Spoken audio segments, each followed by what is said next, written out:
ગુજરાત સરકારે રાજ્યના 21 જિલ્લાના ખેડૂતો માટે કપાસ ક્રાંતિ યોજનાની જાહેરાત કરી. સરકારે એવો દાવો કર્યો છે કે આધુનિક પદ્ધતિથી જે ઉત્પાદકતા છે વધારવા માટે ખેડૂતોને હેક્ટર દીઠ ₹14,000ની સહાય આપવામાં આવશે. પરંતુ બીજી તરફ દ્વારકા સહિતના જે સમગ્ર રાજ્યના ખેડૂતો છે આ યોજનાનું જે નિયમો છે તેની સામે લાલઘૂમ થયા છે અને તેને સરકારનો વધુ એક મૂર્ખામી ભર્યો પરિપત્ર ગણાવ્યો છે. પાલભાઈ આંબલિયાએ છે સરકાર પર આકરા પ્રહારો કર્યા છે. મુખ્યમંત્રી અને કૃષિ મંત્રી પર આક્ષેપ કરતા આકરા પ્રહારો કરતા પાલભાઈએ શું કહ્યું છે, શા માટે ખેડૂતોમાં આક્રોશ છે, જોઈએ આ અહેવાલમાં. નમસ્કાર, ગુજરાત BS9 TV ન્યૂઝમાં આપની સાથે હું છું ભગવતી વિશાવડિયા. છેલ્લા કેટલાય સમયથી સરકારની સામે ખેડૂતો બાયો ચડાવી રહ્યા છે. સરકાર કહે છે કે આ યોજના ઓછા અંતરે જે કપાસ વાવેતર અને પીકિંગ પદ્ધતિ જે અપનાવતા ખેડૂતો માટે છે, પણ સવાલ એ છે કે ગુજરાતમાં કપાસનું 80% વાવેતર ઓલરેડી પૂરું થઈ ચૂક્યું છે. ખેડૂતોએ પોતાના ખર્ચે બિયારણ વાવી દીધા છે. પછી હવે આ પરિપત્ર બહાર પાડવાનું શું અર્થ? વળી આ પરિપત્રમાં એ જ સ્પષ્ટ નથી કે સરકાર બિયારણ આપવાની છે કે રોકડ સહાય, બધું અધરતાલ પર છે. ખેડૂતોનો સૌથી મોટો આક્રોશ યોજનાના નિયમો સામે છે.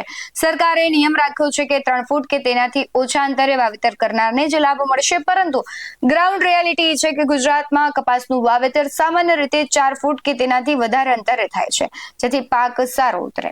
3 ફૂટના અંતરે કોઈ ખેડૂત વાવેતર કરતું જ નથી. તો શું જાણી જોઈને આવો નિયમ બનાવવામાં આવ્યો છે તે સવાલ થઈ રહ્યો છે, જેથી કોઈ ખેડૂતને આ સહાયના દાયરામાં આવી જ ન શકે. પાલભાઈ એવા પણ આક્ષેપ કર્યા છે કે દર વર્ષે ચોમાસાની શરૂઆતમાં મગફળી, તુવેર જેવા બિયારણ અને જંતુનાશક દવાની કીટો મળતી હતી, એ પણ સરકારે હજુ સુધી આપી નથી. જૂની વ્યવસ્થાઓના ઠેકાણા નથી અને નવી યોજનાઓ કાગળ પર ચમકાવવામાં આવી રહી છે. ખેડૂત સંગઠનોનું કહેવું છે કે જો સરકાર ખરેખર કપાસમાં ક્રાંતિ લાવવા માંગતી હોય તો 14,000ની સહાયના નામે નાટક કરવાને બદલે અમેરિકાથી આવતા કપાસ પર જે 0% આયાત ડ્યુટી છે કરી નાખે, તેને તાત્કાલિક નાબૂદ કરે અને બહારથી જે સસ્તો કપાસ દેશમાં ઠાલવીને સ્થાનિક ખેડૂતોના કપાસના ભાવ તોડી પાડવામાં આવી રહ્યા છે, તે ખેડૂતોને આર્થિક રીતે ખતમ કરવાનું એક ષડયંત્ર છે. શું કહી રહ્યા છે પાલભાઈ આંબલિયા આક્ષેપ કરતા, તેના પર નજર કરીએ. આજે રાજ્ય સરકારનો કપાસ ક્રાંતિના નામે માત્ર ખેડૂતને મૂર્ખ બનાવવા માટે એક નિર્ણય કરતો પરિપત્ર આવ્યો છે. આ પરિપત્રમાં કોઈ સ્પષ્ટતા નથી કે ખેડૂતોને બિયારણ આપવામાં આવશે કે રોકડ આર્થિક સહાય આપવામાં આવશે. નંબર 1, જો બિયારણ આપવાનું હોય તો લગભગ 80% ખેડૂતોએ કપાસ વાવી દીધો છે.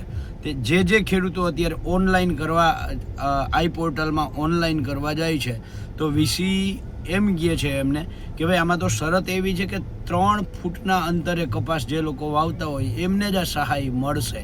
હવે જોયા જેવું એ છે કે કપાસ ગુજરાતમાં મોટા ભાગે 4 ફૂટ, 4.5 ફૂટ, 5, 5.5, 6 ફૂટના અંતરે વવાતો હોય છે. 3 ફૂટ અથવા તો એનાથી ઓછા અંતરે તો કોઈ કપાસ વાવતું જ નથી. તો એક રીતે આ રીતે મૂર્ખ બનાવે છે. બીજું, હું કૃષિ મંત્રી જીતુભાઈ વાઘાણીને, કૃષિ મંત્રીને આ નિર્ણય પછી તો કૃષિ મંત્રીને કહેવા માગું છું કે હે કૃષિ મંત્રી શ્રી, દર વર્ષે જે તુવેર, મગફળી, જે બિયારણમાં આપણે ચોમાસા પહેલાં કીટો આપતા હોઈએ, ગયા વખતે પણ તમે આ જ કર્યું હતું. ચોમાસામાં વાવેતર થઈ ગયા પછી મહિના દિવસે કીટોની જાહેરાત કરી હતી. એવી જ રીતે કપાસના વાવેતર થઈ ગયા પછી હવે તમે આ જાહેરાત કરો છો ને એમાં સ્પષ્ટતા વગરની છે.